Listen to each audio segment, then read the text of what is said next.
Dans ce tutoriel, nous examinerons la section des rapports. Allons dans les rapports prédéfinis.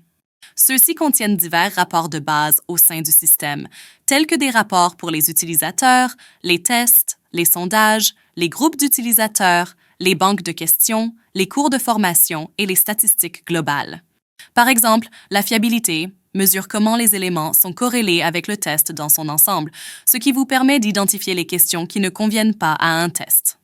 Lors de la détermination de la corrélation entre l'élément et le test, le système corrèle les réponses sur cet élément, variable dichotomique, correctement ou incorrectement répondu, avec le résultat du test, variable continue, le score d'un test.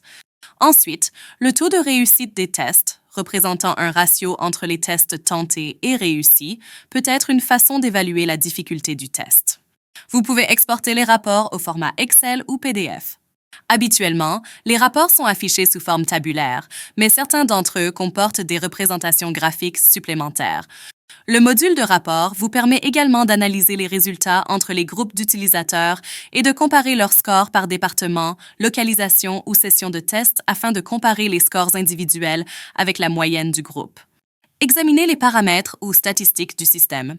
Vous pouvez sauvegarder les plus importants et y accéder plus facilement dans les rapports favoris à tout moment. Ensuite, plongeons dans notre constructeur de rapports sophistiqué. Il s'agit d'une fonctionnalité qui vous permet de créer des rapports flexibles et uniques en sélectionnant les colonnes préférées et en appliquant des filtres de recherche avancés.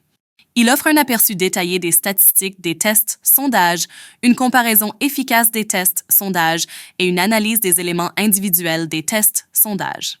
Dans la dernière section, vous pouvez planifier l'envoi de rapports par email à des moments spécifiques. Choisissez l'un des rapports prédéfinis. Précisez qui doit recevoir le rapport et à quelle fréquence il sera envoyé. Nous pouvons toujours personnaliser tout type de rapport que vous souhaitez, même s'il n'est pas actuellement dans le système.